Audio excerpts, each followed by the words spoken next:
మనకి as it ఈస్గా support వచ్చే దేశాలు, ఎందుకంటే ఆల్రెడీ మనకి చైనాతో స్ట్రెయిన్డ్ రిలేషన్స్, చైనా రాదు అంటే ఎంజాయ్ చేస్తుంది, ఆడియన్స్ గ్యాలరీలో కూర్చొని ఎంజాయ్ చేస్తుంది, మొత్తానికి బాగుంది, భారతదేశంలో బాగానే జరుగుతుంది.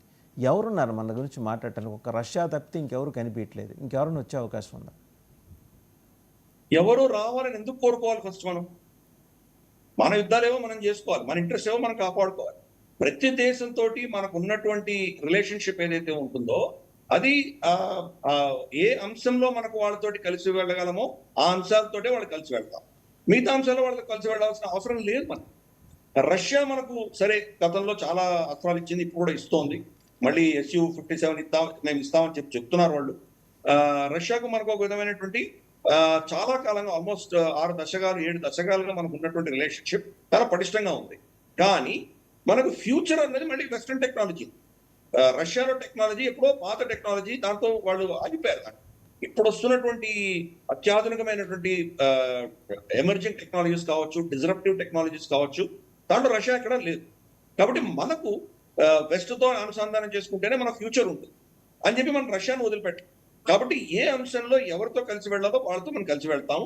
ఎక్కడ వాళ్ళకు మనకు విభేదాలు ఉన్నాయో అక్కడ వాళ్ళతో మనం మైత్రి పెట్టుకోవాల్సిన అవసరం లేదు.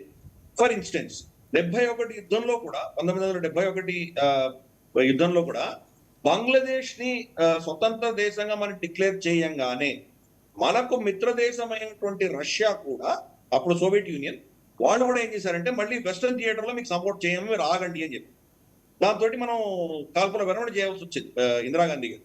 సో మనకు మిత్రుడు అనుకున్నటువంటి వాళ్ళు కూడా ఏం మనకు కలిసి రాలేదు. అలాగే చైనాను ఉచిగొల్పారు Richard Nixon, henry Kissinger.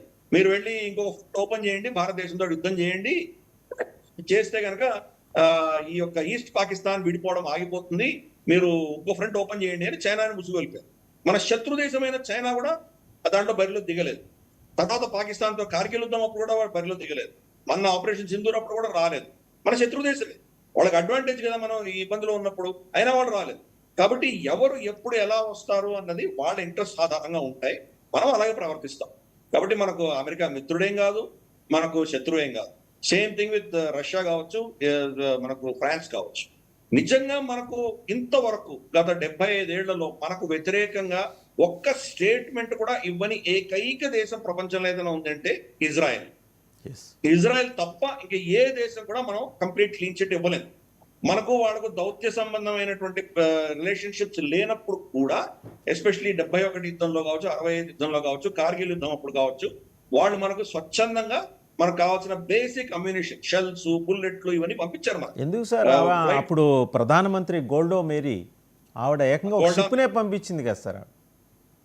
గోల్డా mayor పంపించి మమ్మల్ని రికగ్నైజ్ చేయండి చాలు మాకు అని చెప్పి ఇందిరాగాంధీ గారు లెటర్ పంపించారు. దానికి ఏం చేసాము, ఇతను యాసర్ అరాఫాత్ ని పిలిపించి అతనికి పెద్ద పెద్ద పురస్కారాలు ఇచ్చాము, అతనికి కౌగులించుకుంది ఆవిడ. ప్లస్ పాలెస్టైన్ రికగ్నైజ్ చేసింది, ఇజ్రాయెల్ కు వ్యతిరేకంగా యుఎన్ఏలో ఓటు కూడా వేసింది. సో మనము వాళ్ళని ఎప్పుడు బ్యాక్ స్టాప్ చేస్తూ వచ్చాం. కానీ ఇప్పుడు కూడా బ్రిక్స్ సమ్మిట్ లో, లేటెస్ట్ బ్రిక్స్ సమ్మిట్ లో బ్రెజిల్లో కూడా ఇజ్రాయెల్ ని ఎండగడుతూ ఇచ్చిన స్టేట్మెంట్ భారతదేశం కూడా సంతకం పెట్టి. సో మనం వాళ్ళని ఎప్పుడు కూడా బిట్రే చేశాం. కానీ ఇజ్రాయెల్ భారతదేశానికి వ్యతిరేకంగా ఒక్క చర్య కూడా చేయలేదు. ఎప్పుడు కూడా మనకు వ్యతిరేకంగా వాళ్ళు ఏం చేయలేదు. మాకు వ్యతిరేకంగా మీరు ఎందుకు చేస్తున్నారని ఎప్పుడు అడగలేదు. కాబట్టి మనకు ఎప్పుడైనా వాళ్ళు కలిసి వచ్చే దేశం, ఏకైక దేశం మనకు అదొకటే. ఇంకెవ్వరూ మన పక్షాన్ని నిలబడరు, అర్థం చేసుకోవాలి. కాబట్టి మనకు ఎప్పుడెప్పుడు ఏమేమి వస్తాయో దాని ఆధారంగానే మనం ప్రవర్తించాలి. రెండో విషయం, కిరణ్ గారు చెప్పిన దాన్ని నేను కంప్లీట్ గా దాన్ని అపోజ్ చేస్తున్నాను. కమలా హ్యారిస్ తను ఎప్పుడో నేను భారత మూలాల నుంచి వచ్చానని చెప్పుకోలేదు. ఆమె ఆఫ్రో అమెరికన్ అని చెప్పుకున్నారు. ఇష్టపడలేదండి, అసలు ఎప్పుడు ఇష్టపడలేదు. భారత మూలాలు ఉన్నాయని చెప్పుకోవడం ఆవిడ ఎప్పుడు ఇష్టపడలేదు. నేను అన్నది ఆమె బ్రౌన్ అనే దాంట్లో చెప్పాను సార్. అంటే చాలా చాలా స్పష్టంగా చెప్పింది. ఆమె ఏషియన్ అమెరికన్ అని చెప్పింది, ఇండియన్ అమెరికన్ చెప్పలేదు వాళ్ళ తల్లి కూడా. కాబట్టి వాళ్ళకు భారతదేశం యొక్క ఐడెంటిటీ అన్నది ఎలక్షన్స్ అప్పుడే ఇడ్లీలో దోశలో వేసి ఏదో ఓట్ల కోసం, అక్కడ ఉన్న ఎన్ఆర్ఐల ఓట్ల కోసం ప్రయత్నం చేస్తారు. కానీ వాళ్ళు ఎప్పుడు కూడాను భారత ఐడెంటిటీకి దూరంగానే ఉంది. రెండు, నల్లజాతి ఒబామాని ఎన్నుకున్నారు కాబట్టి ఇవిడ నల్లజాతి కాబట్టి ఆవిడ వ్యతిరేకంగా ఓటు వేశారని నేను ఒప్పుకోను. రెండవది, స్త్రీ కాబట్టి ఓటు వేయలేదు, అది కూడా నేను ఒప్పుకోను. ఎందుకంటే హిలరీ క్లింటన్ కి డొనాల్డ్ ట్రంప్ కంటే ఎక్కువ పాపులర్ ఓట్ వచ్చింది. ఇక్కడ ఆవిడ కంప్లీట్ అల్ట్రా లెఫ్టిస్ట్, ఆవిడ దాంట్లో ఒక వోక్ కల్చర్ ని ప్రమోట్ చేస్తూ పాలస్టీనియన్ ని ఇజ్రాయెల్ వ్యతిరేకంగా ప్రమోట్ చేస్తూ అల్ట్రా లెఫ్టిస్ట్ భావజాలను తీసుకొచ్చేసరికి అక్కడ అమెరికాలో ఒక విధమైనటువంటి ఈ నెరటివ్ అన్నది ఈ అల్ట్రా లెఫ్టిజం కి వ్యతిరేకంగా చాలా ట్రెడిషనల్ వైట్ అమెరికన్స్ అందరూ కూడాను ఒక విధమైనటువంటి నెరటివ్ బిల్డ్ అయింది. అందుకని డొనాల్డ్ ట్రంప్ ఓటేశారు. కానీ డొనాల్డ్ ట్రంప్ ఏదో గొప్ప విషయం నేను అనట్లేదు. కమలా హ్యారిస్, జో బైడెన్ చేసినటువంటి ఈ అల్ట్రా లెఫ్టిస్ట్ భావజాలం వల్ల వాళ్ళకి దూరం అయింది ఓట్ బేస్, అంతేగాని అంతకు మించి ఏమీ లేదు. యాంటీ కమలా ఓట్ ఈయనకు ఎక్కువ వచ్చింది. ప్రో ట్రంప్ కంటే కూడా ఎక్కువ యాంటీ కమలా ఓట్ వచ్చింది. ఆవిడని ఎన్నుకోవడానికి వాళ్ళకి ఇబ్బంది లేదు. స్త్రీకి గతంలోనే పాపులర్ ఓట్ వచ్చింది. హిల్లరీ క్లింటన్ కి నల్ల జాతి ఒబామా కూడా ఆల్రెడీ గెలిచారు. కాబట్టి ఆ రెండు ఆమె నెగిటివ్ గానే కాదు. ఆవిడే అసలు కెపాసిటీ ఉన్నటువంటి కేపబుల్ మనిషే కాదు. ఆవిడని లాస్ట్ మినిట్ లో జో బైడెన్ తక్కువగానే ఆయన పెట్టారు. సో అది వేరే పాలిటిక్స్ అనుకోండి. సో మన ప్రాబ్లం ఏంటంటే బైపార్టిజన్ అప్రోచ్ అమెరికాతో పెట్టుకుందాం. జో బైడెన్ వచ్చి డెమోక్రాట్స్ గెలిచినా రిపబ్లికన్స్ గెలిచినా మన ఇంట్రెస్ట్ మనం కాపాడుతుంది. కాబట్టి ఈ రోజు డొనాల్డ్ ట్రంప్ ఉన్నాడు కాబట్టి మనకి ఏదో చాలా గొప్ప జరిగిపోతుందని మనం ఏం అనుకోవట్లేదు. ఆ భ్రమలో లేము. మీరు అడిగిన ప్రశ్నకు ఆయన ఎప్పుడు ఏం మారుతాడో మనం చెప్పలేము, ఎట్లా ప్రవర్తిస్తాడో మనం చెప్పలేము అన్న దానికి నేను ఇంకోగా కౌంటర్ ఇస్తున్నాను. దానికి డొనాల్డ్ ట్రంప్ చాలా పర్ఫెక్ట్ గా ప్రెడిక్టబుల్. ఆయన ఎప్పుడు అన్ప్రెడిక్టబుల్. ఆయన చేసేది మొత్తం ఆయన మెథడాలజీ అంతా చాలా సింపుల్. బెదిరిస్తాడు. బెదిరింపు కూడా హైయెస్ట్ లెవెల్ బెదిరిస్తాడు. మీరు తట్టుకొని దాన్ని ధీటుగా నిలబడగలిగితేనే ఆయన తగ్గిపోతాడు, కంప్లీట్ కిందికి వస్తాడు. కాబట్టి అది ఆయన నైజం అది. కాబట్టి అబ్సల్యూట్లీ ప్రెడిక్టబుల్. ఇది మోదీ గారు లాంటి దిగ్గజ నేతకు తెలుసు. అందుకనే మనం ఎక్కడా ఆయనకు వ్యతిరేకంగా కామెంట్ వేయదు. కానీ మనం చేసేది మనం చేసుకుంటూ వెళ్తాం. లాస్ట్ టైం టారిఫ్స్ వేసినప్పుడు కూడా అన్ని దేశాలు ఆయన వ్యతిరేకించాయి. చైనా చాలా ఘాటుగా వాళ్ళని స్పందించారు. వాళ్ళ మీద రివర్స్ టారిఫ్లు వేశారు. చాలా గొడవలు అయినాయి. మనం అటువంటిది ఏమి చేయలేదు. క్వైట్ గా సైలెంట్ గా మనం చేయాల్సిన డిప్లొమసీ మనం చేస్తున్నాం. కాబట్టి డొనాల్డ్ ట్రంప్ ని ఎలా హ్యాండిల్ చేయాలో తెలిసినటువంటి దేశాలు చాలా తక్కువ ఉన్నాయి. ఇజ్రాయెల్ కూడా బెంజమిన్ నెతన్యాహుకు తెలుసు అమెరికాని ఎలా అతను మేనేజ్ చేయాలని. డెమోక్రాట్ పార్టీ కంప్లీట్ గా యాంటీ బెంజమిన్ నెతన్యాహు. ఇజ్రాయెల్ కావాలి, ఇజ్రాయెల్కి ఏదో సపోర్ట్ చేసినట్టు కనిపించాలి. కానీ వాళ్ళ యాటిట్యూడ్ అంతా కూడా కంప్లీట్ గా ఈ వాళ్ళ ఓట్ బ్యాంక్, ఈ పాలస్టీనియన్ లెఫ్టిస్ట్ ఈ ముస్లిం ఓట్ బ్యాంకే వాళ్ళు ఒత్తాసు పలుకుతారు. కానీ వాళ్ళని కూడా మేనేజ్ చేసుకున్నాడు.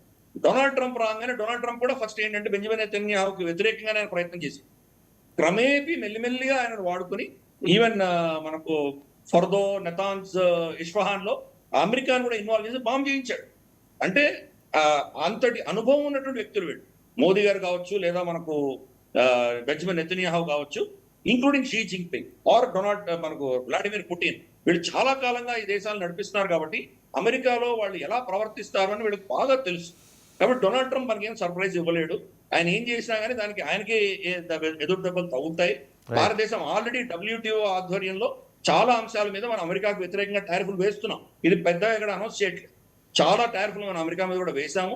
మనం ఏం చేయాలో మన కౌంటర్ మనం కూడా చేస్తాం. అది అది ఇబ్బంది ఏం లేదు. అమెరికాకు మన అవసరం చాలా ఉంది. ఈ రోజు వాళ్ళు మన మీద టారిఫ్లు వేసినా కానీ కూడా రెసిప్రోకల్ టారిఫ్ వాళ్ళకు పడతాయి. వాళ్ళు మనకు క్రూడ్ ఆయిల్ ఇస్తున్నారు, రిఫైన్ చేసి వాళ్ళకి పంపిస్తున్నారు. దాని మీద ట్యాక్స్ వేస్తే ఇందాక కిరణ్ గారు చెప్పినట్టు వాళ్ళకే ధరలు పెరుగుతాయి. దానివల్ల మనకే నష్టం లేదు. పైపెచ్చు దీంట్లో మీరు టారిఫ్లు అన్ని చూసారంటే భారతదేశం మీద వేసిన టారిఫ్లు మన కాంపిటీషన్ ఎవరైతే ఉన్నారో వాళ్ళందరికంటే తక్కువ టారిఫ్ మనకు పడింది. బంగ్లాదేశ్ మీద 35%, శ్రీలంకకి 35%, వియట్నాంకి 35%, ఇలా చైనాకి 50%. కాబట్టి వీళ్ళందరినీ పోల్ చూస్తే మనకి 25% పడినా కానీ కూడా మనం దాంట్లో కూడా కాంపిటేటివ్ గానే ఉంటాం. కాబట్టి మనం దాని గురించి పెద్ద వరి అవ్వాల్సింది లేదు. మనకు తెలుసు వాళ్ళు ఎలా హ్యాండిల్ చేయాలో. కొన్ని అంశాల్లో మనం కాంప్రమైజ్ అయ్యే పరిస్థితే లేదు. మన వ్యవసాయ రంగానికి సంబంధించి, అలా మన పాల ఉత్పత్తికి సంబంధించి డొనాల్డ్ ట్రంప్ ఏదో విధంగా మన దేశంలో వాళ్ళ జెనెటికలీ మోడిఫైడ్ ప్రొడక్ట్స్ డంప్ చేయాలని ప్రయత్నం చేస్తున్నాడు ఆయన. ఈ జెనెటికలీ మోడిఫైడ్ కాటన్ వచ్చిన తర్వాతే ప్రమాదం 2 లక్షల మంది మన రైతులు ఆత్మహత్య చేసుకున్నారు. కాబట్టి దాన్ని మనం ససేమిరా ఎట్టి పరిస్థితుల్లో యాక్సెప్ట్ చేయం. మనం రెడ్ లైన్స్ మనం చెప్పేసాం డొనాల్డ్ ట్రంప్ కి.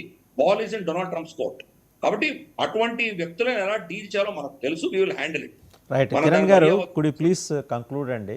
అంటే ఇప్పుడు సరే ఆయన మిత్రుడిగా వచ్చే